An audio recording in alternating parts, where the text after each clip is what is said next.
Hold on. En la primavera de 1889, unos obreros contratados para renovar una vieja casa solariega en el valle del río Connecticut hicieron un descubrimiento que nadie en esa casa quería que hicieran. Oculto dentro de un hueco sellado, entre el muro original de piedra y una instalación posterior de paneles de roble, encontraron un paquete de cartas, 17 en total, atadas con una cinta negra que con el tiempo se había endurecido hasta parecer casi alambre. El capataz que abrió el paquete dijo después que solo leyó las 3 primeras líneas de la primera carta antes de cerrarla, doblarla y marcharse de la propiedad para siempre. Nunca volvió a cobrar su salario. Las cartas estaban dirigidas a una mujer que llevaba más de 30 años muerta. Describían, con un detalle minucioso y devastador, una serie de hechos que se remontaban al invierno de 1843, hechos que la familia Aldrich, uno de los nombres más respetados del condado de Hartford, había pasado 4 décadas y una parte considerable de su fortuna intentando asegurarse de que jamás se pronunciaran en voz alta. Lo que contenían aquellas cartas no se limitó a avergonzar a los Aldrich, los destruyó. En menos de 18 meses desde aquel hallazgo, el hijo mayor había huido a Canadá con un nombre falso. La propiedad familiar fue vendida en subasta para hacer frente a una cascada de reclamaciones legales, y el patriarca de la familia, de 81 años, medio ciego, y según se decía, todavía insistiendo en que todo era una invención, murió en una habitación alquilada sobre una botica en Middletown, sin nadie a su lado. Antes de seguir con la historia de la familia Aldrich y de las cartas que la destruyeron, tómate un momento para suscribirte a Sombras del Sur y activar la campana de notificaciones, para no perderte nunca una historia como esta. Y cuando lo hagas, cuéntanos en los comentarios, ¿desde dónde nos escuchas esta noche? ¿Qué ciudad? ¿Qué estado? Queremos saber quién está ahí fuera, en la oscuridad, con nosotros. Porque la oscuridad, como descubrieron los Aldrich, tiene una memoria muy larga. El valle del río Connecticut, en las primeras décadas del siglo XIX, era un lugar que creía profundamente en su propia respetabilidad. Los pueblos que bordeaban el río, Middletown, Hartford, Wethersfield, Glastonbury, eran antiguos en el sentido americano de la palabra, es decir, llevaban tanto tiempo establecidos que sus familias fundadoras ya habían olvidado lo que se siente al vivir con incertidumbre. El valle había prosperado gracias al comercio, al tráfico fluvial, al tabaco, a los seguros y a la manufactura. Para la década de 1840, Hartford era el tipo de ciudad que enviaba a sus hijos a Yale como algo rutinario y esperaba que regresaran preparados para manejar dinero, manejar instituciones y manejar apariencias, más o menos en ese orden. Esa secuencia, dinero, instituciones, apariencias, no era casual. Las apariencias, en el Connecticut de aquella época, eran una forma de infraestructura. Sostenían el crédito, que sostenía el comercio, que sostenía la casa, el apellido y la posición. El manejo de las apariencias no se entendía como deshonestidad, se entendía como el trabajo normal de una comunidad civilizada, el mantenimiento de la ficción compartida que permite a personas de distintos rangos convivir dentro de un conjunto común de reglas aceptadas. Las reglas del Hartford de la década de 1840 eran complejas. Determinaban quién podía ocupar qué banco en la iglesia, quién podía servir en qué comité, a quién se podía visitar y a quién se podía recurrir, quién requería una presentación y quién solo requería un saludo. Y como todas esas diferencias encajaban dentro de una jerarquía social que no estaba codificada formalmente en ninguna parte, pero que todos los que vivían dentro de ella entendían con la misma precisión y naturalidad con la que un músico entrenado entiende una partitura. Ese es el mundo en el que Patience Cobb había sido colocada siendo joven y en el que había vivido como viven los sirvientes domésticos, al mismo tiempo dentro y fuera de la vida íntima de la familia. Comía en la cocina, administraba las funciones del hogar que hacían posibles las representaciones sociales de la casa. Entendía la maquinaria detrás de esa representación del mismo modo en que la entienden los tramoyistas, desde un punto de vista que, si prestas atención, te da una imagen más completa de lo que realmente está ocurriendo que la que recibe jamás el público. Los Aldrich llevaban manejando las apariencias desde al menos 1701, cuando el primero de ellos, un hombre llamado Cornelius Aldrich, que había llegado desde Rhode Island con una pequeña cantidad de capital y una gran cantidad de ambición, compró una parcela de tierras de cultivo en la orilla oriental del río y comenzó el lento trabajo de convertirse en alguien digno de ser conocido. A sus descendientes les fue bien con ese proyecto. Cuando llegamos a la historia de la familia,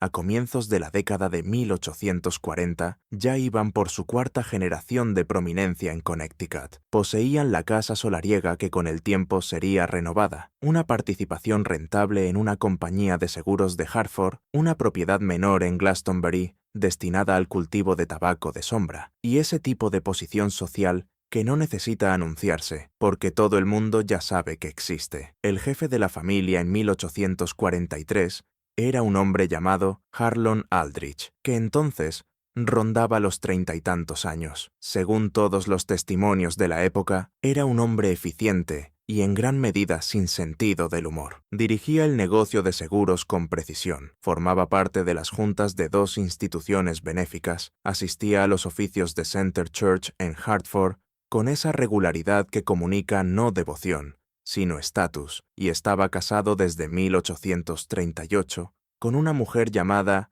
Eliza Storrow, que provenía de una familia respetable de Springfield y de quien todos decían que era bastante más perceptiva que su marido, aunque nadie se lo habría dicho a él a la cara. En 1843 tenían 3 hijos. El mayor, un niño llamado Harlon Jr., al que dentro de la familia llamaban Henry, para distinguirlo de su padre, tenía 5 años. Había además 2 hijas menores, y la casa también incluía, como era habitual en las familias prósperas de Connecticut de aquella época, varios sirvientes domésticos, un jardinero y una mujer llamada Patience Cobb, que hacía las funciones de ama de llaves y que trabajaba para la familia Aldrich desde antes de que Harlon Sr. se casara con Eliza, desde antes de que Harlon Sr. se hiciera cargo del negocio de su propio padre, desde antes incluso, según decían algunos, de que la casa misma adquiriera su reputación de habitaciones frías y corrientes de aire que aparecían sin una causa clara. Patience Cobb tenía 53 años en 1843. Era viuda. Su marido había muerto de una enfermedad del pecho en el invierno de 1831, dejándola sin hijos y sin ninguna propiedad propia. Había entrado a trabajar con los Aldrich siendo joven, y la casa se había convertido, en cierto sentido, en todo su mundo. Sabía dónde estaba cada cosa, conocía los hábitos de cada habitación, y sabía, esto será importante, cosas sobre la familia que la propia familia no sabía que ella sabía. El invierno de 1843 llegó pronto y se quedó largo tiempo en el valle del río Connecticut. Para noviembre, el río ya había empezado a mostrar hielo en los bordes, y los caminos entre Hartford y los pueblos de alrededor se volvieron traicioneros por una mezcla de barro y surcos helados que hacían que viajar fuera difícil y, cuando se rompía una rueda o tropezaba un caballo, realmente peligroso. Fue dentro de ese invierno, gris, cerrado e implacable, donde los hechos empezaron a ponerse en marcha, hechos que acabarían sellados dentro de un muro y olvidados, o casi olvidados, durante 46 años. La noche del 3 de diciembre de 1843 no era una noche que nadie en la propiedad de los Aldrich estuviera destinado a recordar por alguna razón especial. Harlon Sr. había regresado de Hartford al final de la tarde, llegando a la casa cuando el cielo empezaba a oscurecerse sobre el río y la temperatura había bajado con fuerza desde el nivel del mediodía, esa clase de noche de invierno en Connecticut en la que el frío parece deliberado y los árboles desnudos a lo largo del camino se quedan en la luz que se apaga como figuras que han decidido no moverse. Había llegado de mejor humor de lo habitual, algo que Patience Cobb señaló en su carta con la precisión de alguien que ha observado los estados de ánimo de un hombre durante el tiempo suficiente como para saber cuándo un cambio significa algo. Había estado en Hartford todo el día por negocios y había vuelto con compañía. Eliza había supervisado la cena de los niños y que se acostaran temprano. La comida de la casa aquella noche se preparó y se sirvió como siempre se preparaba y se servía, con la buena porcelana en la mesa del comedor, las lámparas encendidas y el fuego avivado en la chimenea hasta que la estancia quedó cálida, de esa manera particular que solo tienen las casas con muros gruesos, buena leña y gente que sabe cómo usarlas. El olor del comedor aquella noche, que Patience Cobb registró como un detalle incidental, de una manera que sugiere que simplemente anotaba todo lo que observaba, en vez de elegir solo lo significativo, era a carne asada, cera de vela y el dulzor particular de la madera de manzano al quemarse. Daniel Ferris, de 26 años, recién comprometido para casarse, contratado como empleado en la oficina de seguros, había llegado a la casa solariega aquella tarde en compañía de Harlon Sr., y lo habían invitado a pasar la noche debido al empeoramiento del tiempo. Según la breve descripción de Patience Cobb, era un joven de modales agradables y con cierta disposición a agradar que a veces desarrollan las personas en puestos profesionales subordinados cuando entienden que su ascenso depende de la buena voluntad de una persona concreta. Le dio las gracias a Patience Cobb por preparar la habitación de invitados. Subió él mismo su bolsa al piso de arriba. Por todas las señales visibles, era un huésped normal en circunstancias normales. Ese detalle, la presencia de Daniel Ferris, se convertiría, visto en retrospectiva, en el eje sobre el que giró todo lo demás, lo que se sabe o lo que puede reconstruirse a partir de las pruebas que surgieron después, es esto. Daniel Ferris no durmió en la habitación de invitados que le habían asignado aquella noche. En algún momento entre las 10 de la noche y las 3 de la madrugada, estuvo en otra parte de la casa. Y en esas mismas horas, Eliza Aldrich no estaba en el dormitorio que compartía con su marido, quien, según su propio relato posterior, dormía con ayuda de una preparación de láudano que le habían recetado para un dolor recurrente en la espalda. Lo que también se sabe es que Patience Cobb, cuya habitación estaba en la planta baja, cerca de la cocina, no durmió en absoluto aquella noche. Oyó cosas. La casa producía sus sonidos nocturnos habituales, el asentamiento de la piedra vieja contra la madera más nueva, el movimiento del aire por pasillos que nunca habían quedado totalmente sellados contra el invierno, el sonido distante del río, si el viento venía bien. Pero por debajo de esos sonidos normales, oyó algo que no era normal, pasos que no encajaban con el patrón de una casa en reposo, una puerta que se abría y no se cerraba de inmediato, voces muy bajas en el pasillo sobre la cocina, no palabras, nada que pudiera transcribir, sino voces, y un tono emocional concreto. Reconoció esa urgencia baja y contenida de la gente que no quiere ser oída. Vio, a través de una puerta entreabierta, algo que no debía ver, y lo escribió. No de inmediato, no aquella misma noche, sino en los días siguientes, en una carta dirigida a su hermana en New Haven, una carta que al final no envió, sino que guardó, doblada dentro de un paquete mayor al que siguió añadiendo durante los años siguientes con la precisión metódica y silenciosa de alguien que entiende que la verdad, si ha de ser útil, tiene que preservarse en una forma capaz de sobrevivir. Y a la mañana siguiente de la noche que Daniel Ferris pasó en la propiedad de los Aldrich, él se marchó antes del desayuno. Harlon Sr. lo despidió en la puerta y por todas las señales visibles se separó de él del modo normal en que un empleador desea buen viaje a un empleado valioso. Eliza no bajó hasta media mañana. Se quejó de dolor de cabeza. Los niños permanecieron en el cuarto infantil. 3 semanas después, Daniel Ferris renunció a su puesto en la compañía de seguros, alegando que quería aprovechar una oportunidad en Boston. Harlon Sr. le dio una carta de recomendación que, según el estándar de ese tipo de cartas, era inusualmente cálida. Ferris se marchó a Boston en enero de 1844 y no volvió a tener, hasta donde llega el registro oficial, más contacto con la familia Aldrich. Pero el registro oficial, como Patience Cobb entendía muy bien, no es el único. Lo que Patience Cobb había visto a través de aquella puerta entreabierta la noche del 3 de diciembre no era, por sí solo, necesariamente lo que deshizo todo. Los asuntos amorosos entre las clases acomodadas de la Nueva Inglaterra, de mediados del siglo XIX, no eran exactamente de dominio público, pero tampoco eran algo inaudito, lo que hizo que las cartas de Cobb, porque así fue como terminaron siendo conocidas, las cartas de Cobb, al menos en la mente de las pocas personas que sabían que existían, fueran distintas de un simple relato de infidelidad matrimonial, fue lo que Patience Cobb comprendió sobre el contexto en el que aquella noche había ocurrido. Para explicar esto, es necesario retroceder un poco más en la historia, hasta el verano y el otoño de 1843, antes de que Daniel Ferris llegara a la casa solariega con Harlon Sr.,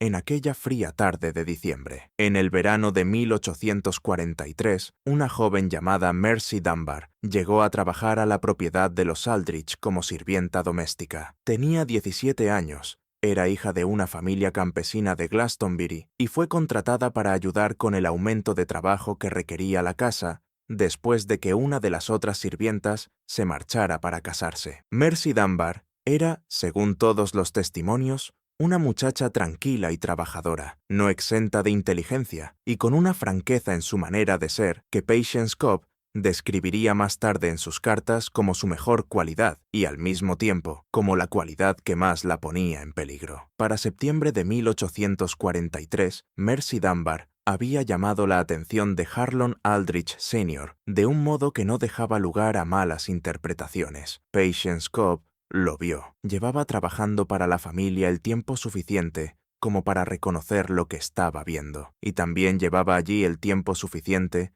como para entender que la respuesta correcta, dentro del cálculo práctico de su posición, era no ver nada, no decir nada y guardar todo en esa parte de su mente, donde ya estaban guardadas otras cosas parecidas. Lo que complicó la situación y lo que dio a la versión final de Patience Cobb un peso particular fue que Eliza Aldrich también vio lo que estaba pasando. Y Eliza Aldrich, que, como todos decían, era bastante más perceptiva que su marido, llegó a una conclusión que al parecer él no había considerado, que la mejor manera de desviar una situación peligrosa era ofrecer un sustituto para ese peligro. Daniel Ferris no fue, en otras palabras, una elección al azar. Era un joven de medios relativamente modestos y grandes ambiciones, empleado en el propio negocio de su marido, y por tanto, alguien en cuya discreción se podía confiar razonablemente. También era, y Patience Cobb dejó esto anotado con la precisión cuidadosa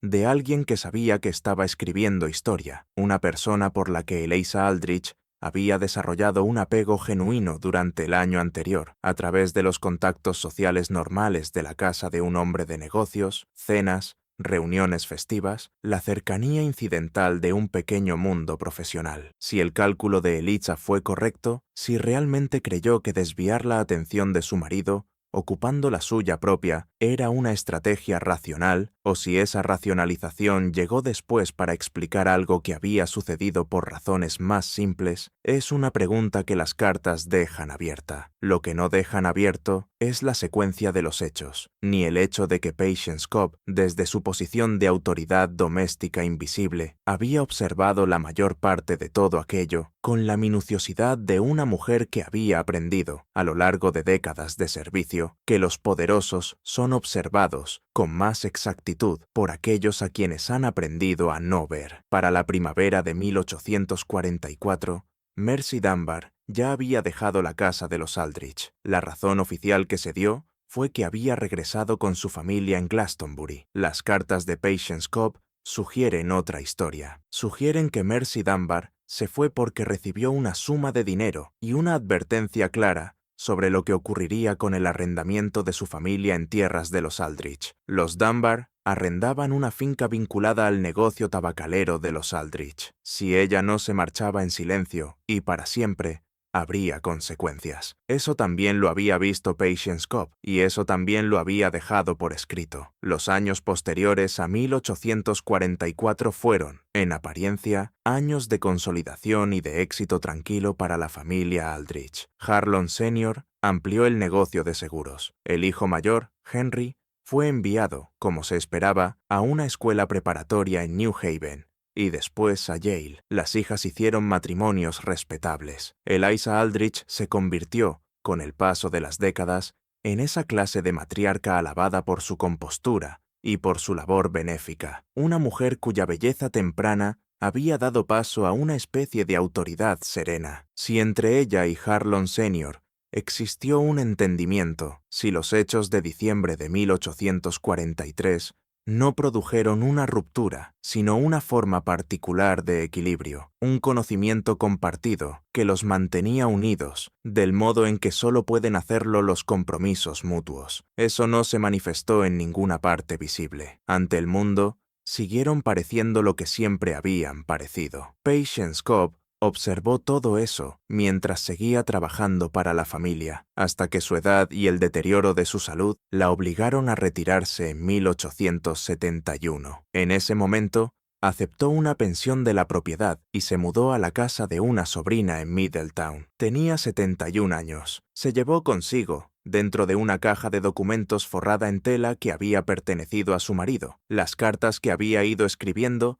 y acumulando durante 28 años. Murió en 1875. La caja pasó a manos de la sobrina, a quien le habían dicho de forma clara y repetida que no la abriera, que la mantuviera intacta y que la entregara, si alguna vez alguien iba a pedirla, solo a la propia Eliza Aldrich o a sus herederos directos, y solo si iban a pedirla con honestidad, es decir, solo si iban a pedirla porque ya sabían lo que había dentro. Nadie fue. Eliza Aldrich murió en 1877. Harlon Sr. la sobrevivió 12 años y murió en 1889, el mismo año en que los obreros abrieron el muro. En esos años intermedios, entre la retirada de Patience Cobb y su muerte, y en los años posteriores, la familia Aldrich siguió representando los rituales de la prosperidad de Connecticut con la fluidez automática de gente que nunca había tenido motivo para preguntarse si la representación y la realidad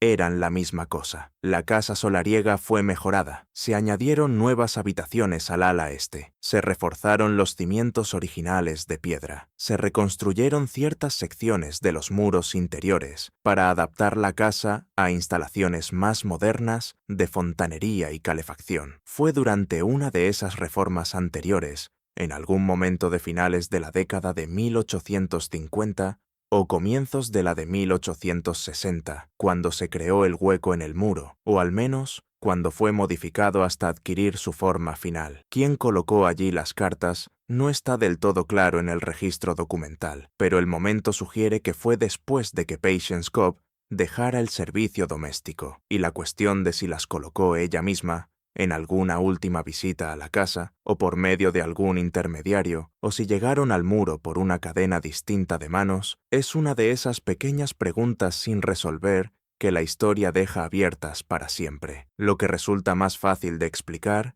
es por qué fueron colocadas allí, en lugar de ser quemadas, guardadas a la vista o entregadas a un abogado. La respuesta, si se piensa con cuidado en la posición que ocupaba Patience Cobb, no es misteriosa. Una sirvienta doméstica que poseía documentos perjudiciales para su empleador no era, en el Valle del Río Connecticut, de mediados del siglo XIX, alguien con muchas opciones sobre cómo utilizarlos. No podía publicarlos, no podía entregárselos a un abogado en nombre propio, porque el sistema legal de la época ofrecía una capacidad muy limitada a una mujer de su condición, y ninguna en absoluto a alguien que quisiera presentar acusaciones contra una familia como los Aldrich sin recursos considerables para sostener un proceso. Podría haber intentado obtener algún beneficio amenazando con revelar su contenido, pero esa era una estrategia que exigía estar dispuesta a ser destruida en el proceso, porque los Aldrich tenían medios para desacreditar a una sirvienta doméstica, y ella no tenía medios para responder. Lo que sí podía hacer,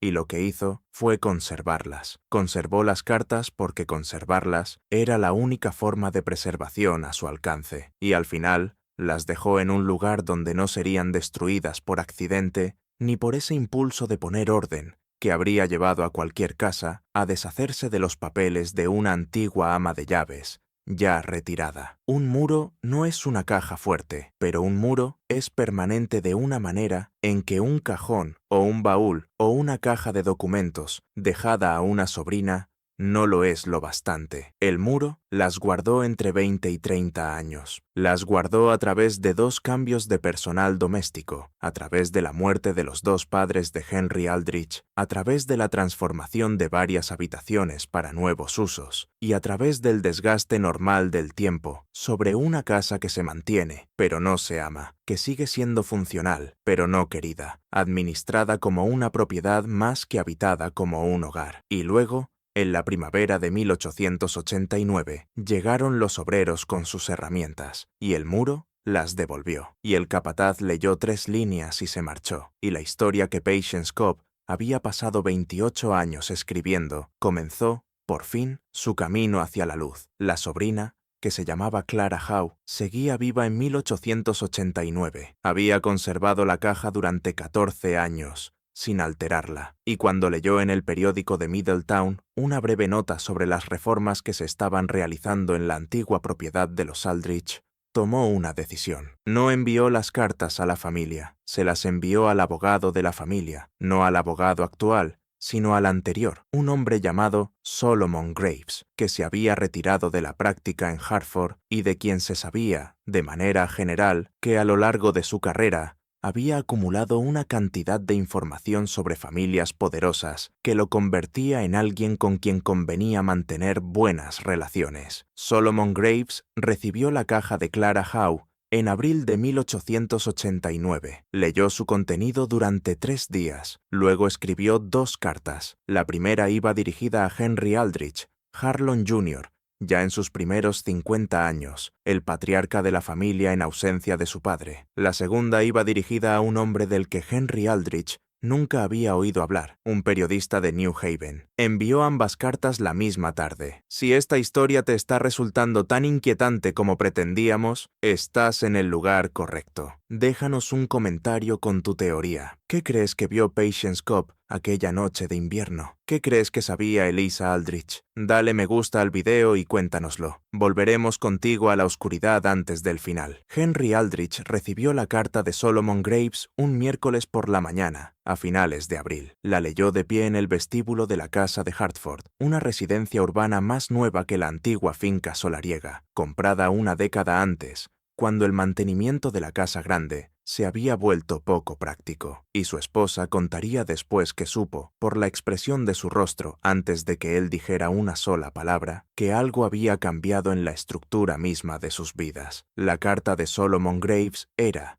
según las reglas de la extorsión, porque en el fondo eso era, una pieza elaborada con la cuidadosa indirecta de un antiguo abogado que entendía con exactitud hasta qué punto podía acercarse a una línea sin cruzarla, una obra maestra de su género. No amenazaba, informaba, comunicaba la existencia de una colección de cartas que describían hechos relacionados con la familia Aldrich entre 1843 y 1871. Luego señalaba que esas cartas habían llegado recientemente a manos de Graves, y que él las había leído con considerable atención. Expresaba, en un lenguaje medido y casi comprensivo, preocupación por lo que podría ocurrir si su contenido llegaba a conocerse fuera del contexto legal y confidencial en el que Graves estaba compartiendo esa información, y concluía sugiriendo que una reunión entre Graves y Henry Aldrich, en el momento y lugar que Aldrich eligiera, podría ser provechosa para todas las partes. No decía nada sobre el periodista de New Haven. Esa otra carta, enviada aquella misma tarde, contaba una historia distinta a una audiencia distinta. Henry Aldrich no respondió de inmediato a la carta de Graves. Por temperamento,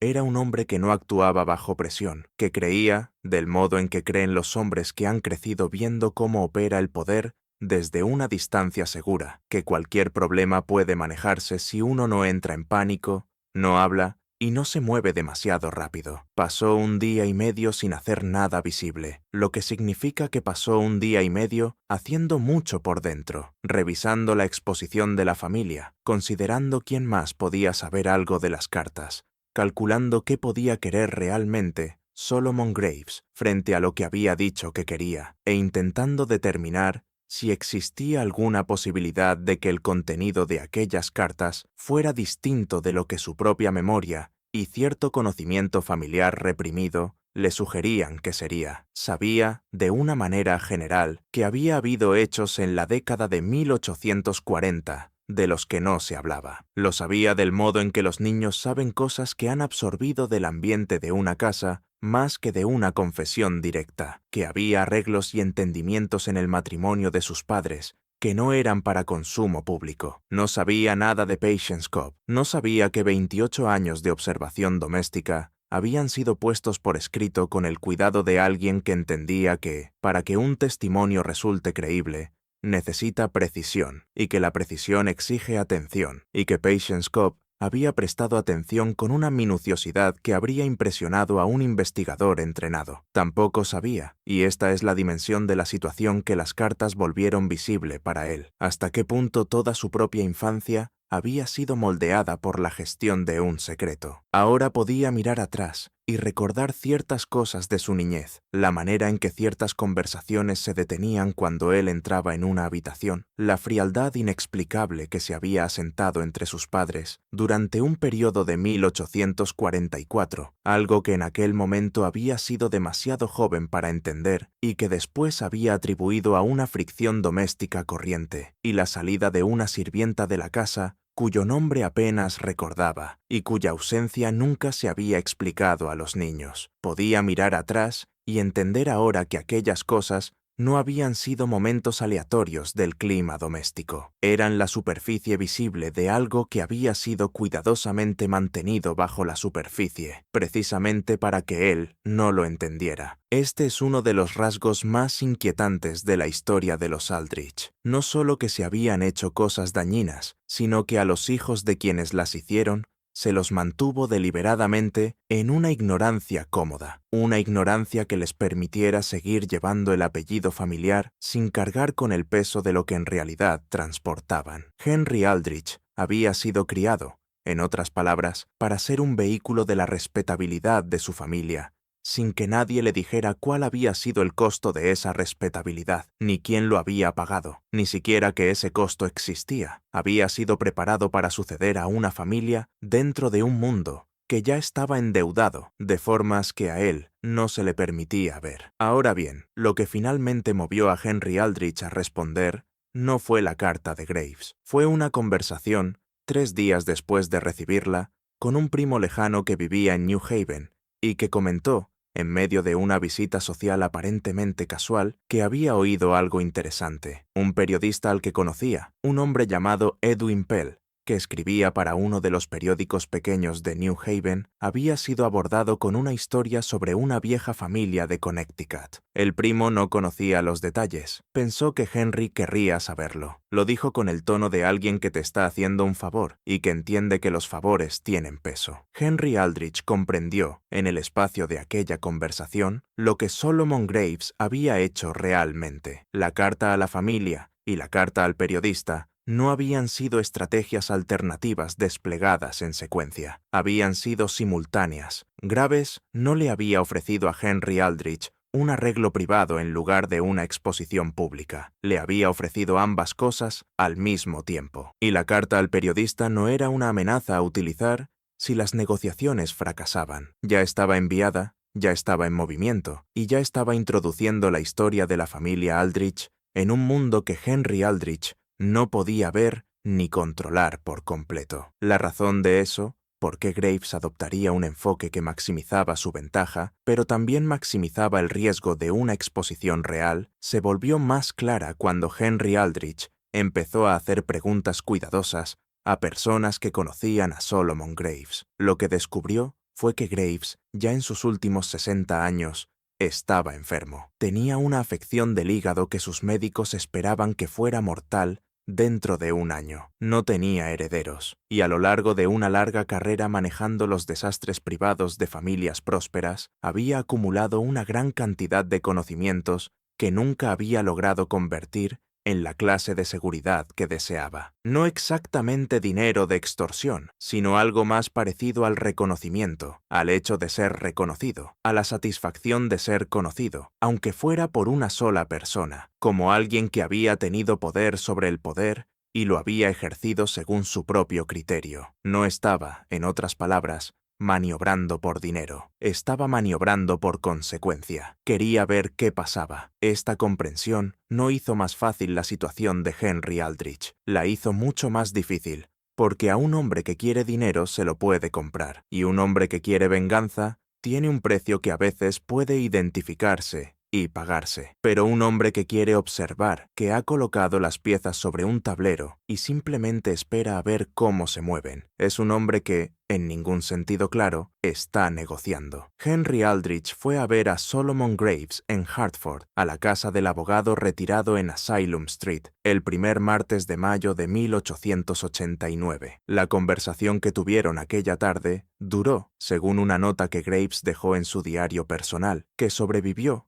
y fue adquirido junto con sus otros papeles por un archivo histórico de Connecticut, aproximadamente 2 horas. Graves dejó registradas solo unas pocas líneas sobre la reunión. Escribió que Aldrich había llegado esperando encontrar algo que pudiera resolver, y se había marchado entendiendo que estaba dentro de algo que no podía resolver. Escribió que Aldrich estaba, por debajo de su compostura, asustado de esa manera concreta y particular de la gente que ha pasado toda su vida creyendo que el apellido de su familia era una forma de protección y que acaba de descubrir que en realidad es una forma de exposición. Y Graves escribió una cosa más, que habría parecido críptica a cualquiera que no conociera toda la historia, que Henry Aldrich había preguntado, al final de la conversación, si había algo en las cartas sobre Mercy Dunbar que indicara a dónde había ido, después de dejar la finca en 1844. Graves le había dicho que sí, que lo había, y Henry Aldrich se había quedado sentado con esa información durante mucho tiempo antes de ponerse de pie, recoger su sombrero y marcharse, porque las cartas no solo describían lo que había ocurrido en la finca de los Aldrich en diciembre de 1843, también describían lo que le ocurrió después a Mercy Dunbar, y esa, resultó ser, era la parte de la historia que Henry Aldrich no conocía, que no esperaba, y de la que, una vez la entendió, no pudo encontrar manera de salir intacto. Mercy Dunbar no había vuelto a casa, a Glastonbury, en la primavera de 1844. Eso resultaba conveniente, dado que el arriendo de la familia Dunbar en tierras vinculadas a los Aldrich les daba a todos los incentivos para cooperar con cualquier versión de los hechos que los Aldrich prefirieran. Quizá era un detalle que nadie había comprobado. Ella había dicho a su familia que iba a otro lugar. Su familia, entendiendo la naturaleza de la relación entre arrendatarios y propietarios en asuntos así, les había dicho a los Aldrich que había regresado a casa. Ambas cosas eran ciertas en el sentido de que cada parte dijo algo que creía que satisfaría a la otra. Ninguna era cierta en el sentido de que describiera lo que realmente ocurrió. Lo que realmente ocurrió, según las cartas de Patience Cobb, fue que Mercy Dunbar fue a Hartford, no a los puestos de servicio doméstico que su familia creía que iba a buscar, sino a la casa de una mujer llamada Griselda Vane, que dirigía un establecimiento en Commerce Street perteneciente a una categoría de la vida de Hartford que todo el mundo sabía que existía y que nadie en la sociedad respetable reconocía por su nombre. Patience Cobb no averiguó esto mediante una investigación dramática, sino por los canales normales de comunicación entre sirvientes domésticos en una ciudad de tamaño medio, esas redes de cocineras, lavanderas y doncellas que se movían de una casa a otra y llevaban consigo, entre la ropa y las compras del mercado, la moneda de lo que habían visto. La información llegó a Patience Cobb en el otoño de 1844. La registró con la misma especificidad cuidadosa y sin adornos que usaba para todo lo demás. Anotó la dirección, anotó el nombre de la mujer que se lo había contado, anotó que había confirmado el relato mediante una segunda fuente, a la que también nombró, y también dejó escrito: esta es la línea de la carta de Patience Cobb que Solomon Graves citó palabra por palabra en un memorando aparte que adjuntó al paquete, que Mercy Dunbar no había ido a Commerce Street por decisión propia, sino que había sido llevada allí por un hombre al que ella nombraba, un hombre que había recibido un pago de Harlon Aldrich Sr. por el servicio de trasladar un problema a un lugar donde sería, en todos los sentidos prácticos, invisible. El hombre nombrado era alguien a quien Graves había podido identificar a través de directorios de la ciudad de Hartford. Había operado en las décadas de 1840 y 1850, en los márgenes de varios negocios que mantenían la misma relación oblicua con la respetabilidad que el establecimiento de Griselda Vane en Commerce Street. Ese hombre estaba muerto en 1889. Harlon Aldrich Sr. estaba muerto en 1889. Griselda Vane estaba muerta en 1889. Y la propia Mercy Dunbar, estuviera viva o muerta, a donde hubiera ido, lo que hubiera sido de ella después de mediados de la década de 1840, era una pregunta que las cartas de Patience Cobb no podían responder. El rastro, en el relato de Cobb, se enfriaba en 1845, pero Henry Aldrich no necesitaba que el rastro continuara más allá de 1845. Solo necesitaba la parte que existía. Solo necesitaba el hecho de que su padre había tomado a una muchacha de 17 años empleada en su casa, había puesto sobre ella una clase de atención que, dada la posición de él y la de ella en el año 1843, era imposible rechazar o incluso nombrar con claridad. Y luego, cuando la situación produjo complicaciones que él no quería manejar, había pagado a un hombre para llevarla a un lugar que no era, según ningún estándar de aquella época, ni de ninguna otra, un lugar al que se lleva a una persona por generosidad. Henry Aldrich había crecido creyendo, se le había permitido creer, quizá incluso se le había animado a creer, gracias a esa cuidadosa gestión de la historia doméstica que las familias ricas practican a lo largo de generaciones, que su padre era un hombre severo,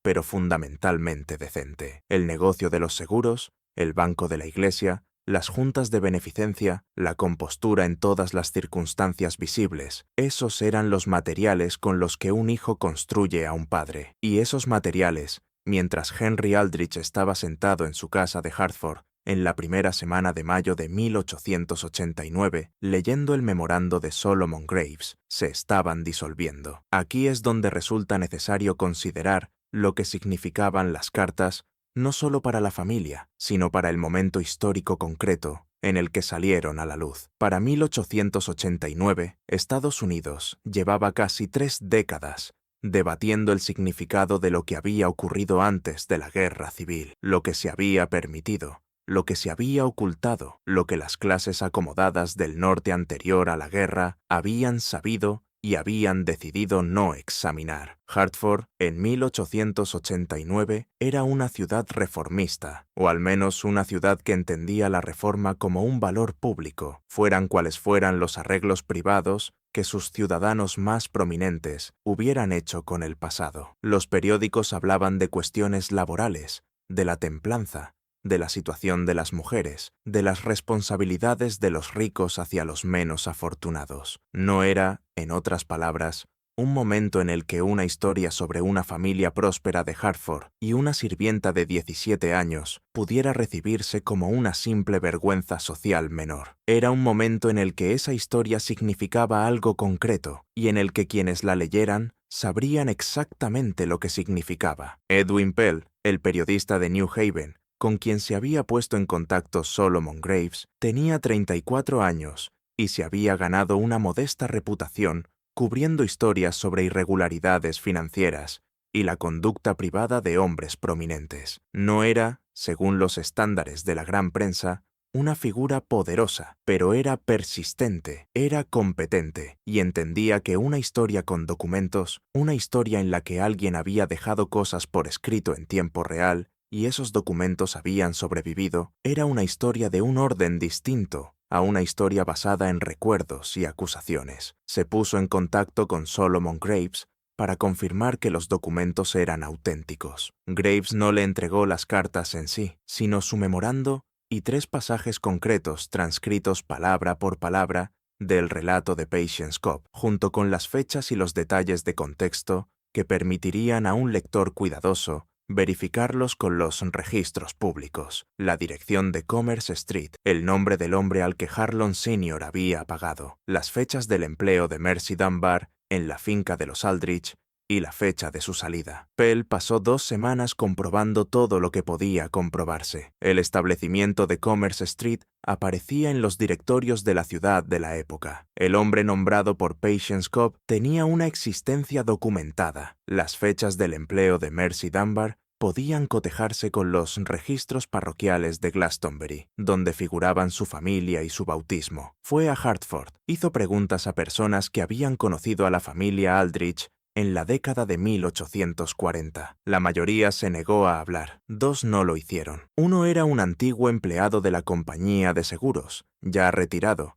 que había trabajado allí de 1840 a 1855 y que recordaba a Daniel Ferris con una precisión que sorprendió a Pell, dados los 45 años transcurridos. La otra era una mujer anciana que había sido vecina de la finca de los Aldrich y que solo dijo que siempre se había preguntado por aquel invierno y que hay cosas que uno ve y no puede explicar, por mucho tiempo que pase intentándolo. Justo cuando creíamos entender la forma de esta historia, el suelo volvió a moverse. Si esta historia te está recorriendo con un frío, de esos que no vienen de lo imposible, sino de lo completamente, terriblemente posible. Comparte este video con alguien que ame los misterios oscuros. Dale like, suscríbete a Sombras del Sur. Vamos a hundirnos más antes de salir al otro lado. Y la historia apareció en el periódico de New Haven, el 14 de junio de 1889. No era, según los estándares del periodismo posterior, un artículo largo. Ocupaba quizá 4 columnas,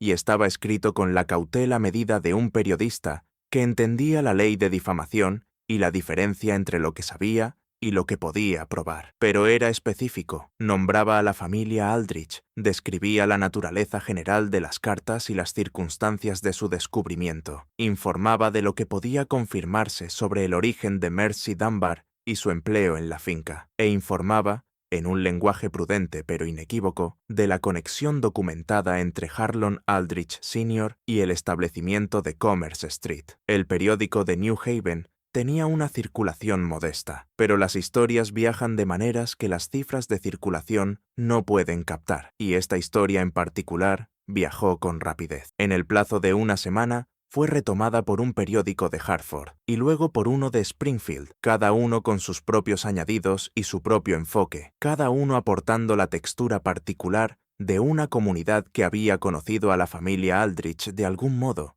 y que ahora se encontraba mirando lo que había sabido a través de una lente nueva. La pieza de Hartford fue notablemente cautelosa, siendo Hartford una ciudad donde los Aldrich tenían conexiones sociales que cualquier editor local habría tenido en cuenta. Pero la cautela, cuando adopta la forma de una no negación cuidadosamente redactada, comunica casi tanto como una afirmación, lo que la cobertura inicial no incluyó, porque Pell todavía no había recibido el documento del médico, fue ningún relato de lo que le había ocurrido a Mercy Dunbar después de 1845. El primer artículo la describía como una joven que había trabajado para la familia y que luego había sido apartada de ese empleo en circunstancias que planteaban preguntas, y las preguntas que planteaba ya eran bastante graves. Situaban a Harlon Aldrich Sr. dentro de un patrón de conducta hacia una empleada vulnerable que los lectores de 1889, no todos los lectores, no en todas partes, pero sí los lectores de ese tipo de ciudad reformista del noreste, en que se habían convertido Hartford y New Haven, estaban preparados para juzgar con una severidad que no habría sido universal 20 años antes. El movimiento por la templanza había cambiado ciertas conversaciones. El discurso emergente sobre la situación de las mujeres trabajadoras, las investigaciones sobre el trabajo industrial, que habían dado lugar a atención legislativa, tanto en Massachusetts como en Connecticut, y la influencia creciente de las reformadoras de las settlement houses, que documentaban lo que realmente ocurría con las jóvenes de recursos limitados cuando fallaban los sistemas supuestamente creados para protegerlas, todo eso había creado, para 1889, un público que sabía leer entre las líneas cautelosas de un artículo de periódico e identificar la realidad que estaba siendo descrita. Ese público no sabía del todo cómo identificar quién estaba haciendo la descripción. El nombre de Patience Cobb no aparecía en ninguno de los artículos. Se la mencionaba solo como una fuente cuyo relato escrito había sido preservado y autenticado. La pregunta de quién era y de por qué había pasado 28 años registrando lo que había visto quedaba en gran medida como una ausencia en el centro de la narrativa. Algunos lectores notaron esa ausencia y escribieron al periódico preguntando por ella. Pell no la identificó públicamente. Había tomado una decisión cuando comprendió la naturaleza de lo que ella había hecho y quién había sido. De quedar su nombre no servía a ningún propósito que ella hubiera aprobado. Ella no había querido reconocimiento, había querido que la verdad sobreviviera. El público no sabía del todo cómo identificar quién estaba haciendo la descripción, pero sí sabía perfectamente cómo recibir lo que se estaba diciendo. Y lo que se estaba diciendo, incluso en el lenguaje cuidadosamente matizado del primer artículo, era que un hombre de gran posición social había usado esa posición para dañar a una joven empleada a su servicio, y que después había usado los recursos a su alcance para hacer desaparecer ese daño. No nombraba a Patience Cobb, atribuía el origen de los documentos a un intermediario legal sin nombre. No reproducía las cartas de forma directa, pero ofrecía suficiente especificidad como para que quienes conocían a la familia y quienes querían saber más tuvieran un marco dentro del cual formular sus propias preguntas. Y las preguntas, una vez empezaron, ya no se detuvieron. Henry Aldrich se enteró del artículo la mañana en que apareció, por medio de un telegrama de su primo en New Haven. Sabía que venía. Lo sabía desde la conversación con Solomon Graves, cuando comprendió que el periodista ya tenía materiales. Pero saber que algo viene y vivir su llegada son dos estados distintos, y la diferencia, en este caso, fue considerable. Pasó aquella mañana tomando decisiones. No respondió públicamente al artículo. Envió una carta a los editores de 2 periódicos de Hartford, a través de su propio abogado, indicando que la familia se reservaba el derecho de emprender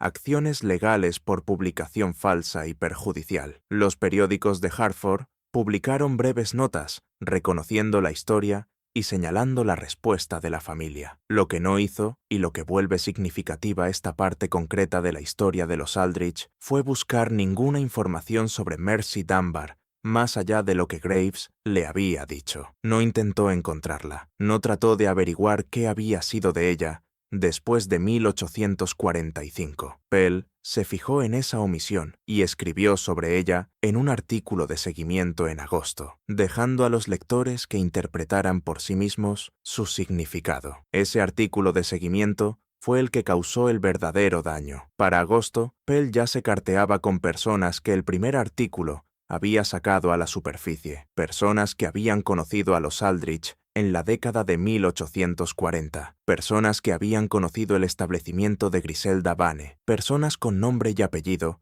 que existían en ese estrato de una ciudad de mediados del siglo XIX que guarda sus propios registros, incluso cuando los registros oficiales guardan silencio. Uno de esos corresponsales proporcionó un documento que Pell no esperaba encontrar, un registro llevado por un médico que había prestado servicios irregulares al establecimiento de Vane a finales de la década de 1840. El médico había muerto. El registro había pasado, a través de una cadena de transferencias demasiado complicada para resumirla, a manos de una sociedad médica que nunca lo había examinado. Contenía, entre otras entradas, una referencia a una joven identificada por un nombre de pila compatible con el de Mercy Dunbar, que recibió tratamiento en la primavera de 1845 por una afección que la cuidadosa anotación del médico describía en el lenguaje de la época, un lenguaje oscuro, pero cuyo significado Pell hizo confirmar, sin ninguna ambigüedad, a 2 médicos en ejercicio. El artículo de seguimiento decía, con toda la claridad que se atrevía a permitirse,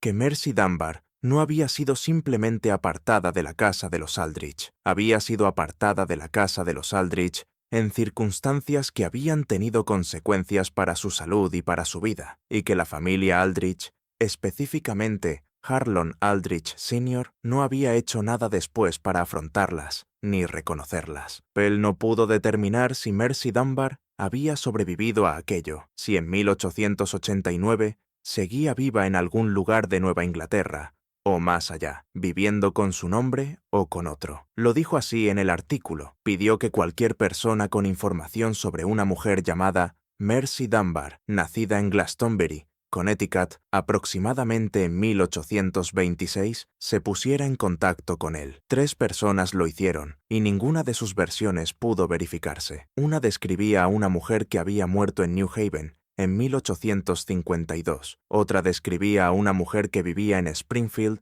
en 1889 bajo otro nombre, y que podía ser, o no, la misma persona. La tercera envió una breve nota sin firma que decía solo: ella sobrevivió. No estaba firmada. Llevaba matasellos de Boston. Pell publicó las 3 respuestas en un tercer artículo, en octubre. Añadió una reflexión propia, que quizás sea la frase más citada de todo el episodio, que los registros de las familias poderosas son los registros que ellas eligen conservar, y que los registros de mujeres como Mercy Dunbar son los que sobreviven por accidente, en los márgenes de los relatos de otros, dependiendo para su existencia de la persistencia de alguien que pensó que importaban. Ese alguien, en este caso, había sido Patience Cobb, una viuda, una sirvienta doméstica, una mujer que había trabajado durante décadas en una casa y que había entendido, de esa manera particular en que entienden las personas que están presentes sin ser vistas, que la verdad de un hogar no se encuentra en sus documentos formales ni en su registro público. Se encuentra en lo que ocurre a las 3 de la madrugada, cuando la familia cree que la casa duerme. Las acciones legales con las que Henry Aldrich había amenazado